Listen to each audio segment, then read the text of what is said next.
Josh. Ayan na nga, papasok na ng Justice Cecilia Munoz Palma Hall si Jojo Menendez para mag-file ng demanda labang kay Mark Hera. We will officially file the case against Mark Hera. Jojo, wala nang atrasan to. Ito na talaga. Yan. Yan lang po tayo. Dumating si Rainier. Rainier, anong suporta binibigay mo ngayon kay Jojo? Ano suporta kaibigan.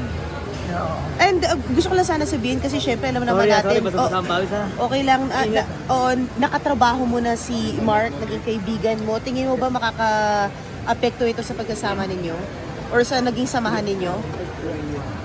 Or hindi na ba kayo nag-uusap? O nag-uusap pa? Wala mo na comment dyan. Wala mo na comment sa mga. Pero, yeah. Oo. So ngayon, ano mo na, hatid ko muna para kay Jojo, kaya, Pero magkaibigan kayo ni Mark. Hindi ba nasira ang friendship niyo just because of this issue? Nagkausap ba kayo? Kailan ito? Uli kami nagkausap na, parang nag-vlog kami last week or 2 weeks ago about Portland din.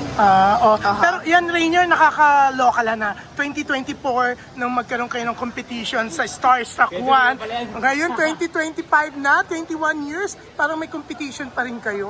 Oo. Hindi, wala na, sama ano lang. Siguro kayo na nag-iisip na meron pa rin kami competition hanggang sa wala naman na rin. Saka matatanda na kami para ba pag compete para sa ito, wala na yun. Pero yan, anong payo mo kay Mark? Ngayong nag-file na ng demanda si Jojo. Ayaw mo kay Mark? Ano ba? Malaki na siya eh. Alam niya na yan. Alam niya na kung ano yung mga dapat na gawin. So, alam ko namang kaya-kaya niya. Sinusubukan mo bang kausapin si Jojo na magbago ang isip? Kasi plano pa raw niya na dagdagan yung reklamo niya kay Mark.